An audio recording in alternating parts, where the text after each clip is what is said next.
Russia and Ukraine have failed to reach agreement on a ceasefire in a fresh round of talks in Turkey. While at home, the Ukrainian president is facing the biggest major anti-government protests since the war broke out in 2022. These demonstrators in Kyiv are chanting, "The people are the rulers of Ukraine." It was one of the several rallies staged across the country against a new law activists say will weaken the independence of the nation's two key anti-corruption agencies. It'll make the watchdogs accountable to the prosecutor general. Critics fear the change will ultimately give Volodymyr Zelensky's inner circle greater influence over investigations. I believe that the law passed sets us back 10 years and rolls back the fight against corruption. It creates a very negative image of our country on the international stage. I don't think such a law should exist in our state. It feels like this has stopped our progress towards joining the EU. It puts pressure on Mr. Zelenskyy, who's the global face of Ukraine's effort to push back against Russia's invasion.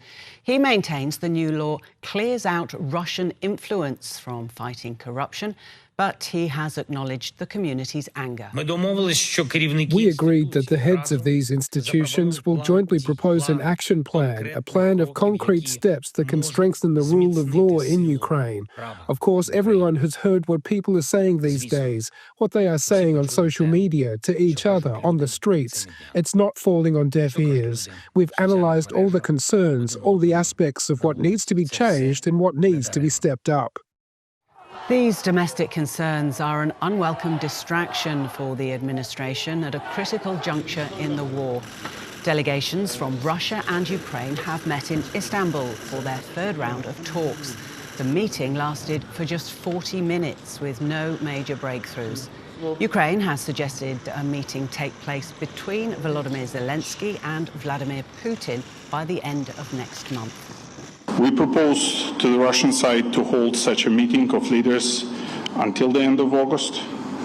By agreeing to this proposal, Russia can clearly demonstrate its constructive approach to everyone around the world, including our partners.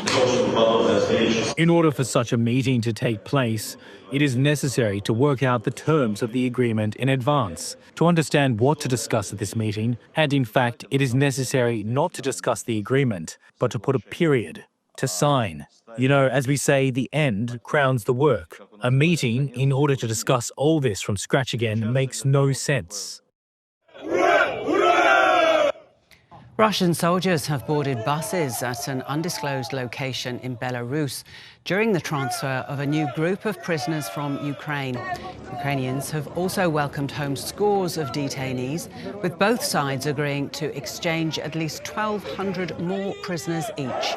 The Kremlin says it's also ready to hand over 3,000 more bodies of soldiers killed in the conflict. Last week, the US president demanded Russia agree to a ceasefire within 50 days or face crippling sanctions on countries that buy its exports. At this stage, Moscow appears only willing to abide by a series of short pauses in fighting. The White House says Donald Trump will decide the appropriate punishment if his deadline is not met. He has been deeply involved in this conflict since the beginning, and so any decisions that are made with respect to sanctions, the president wants to reserve that authority and that right to himself.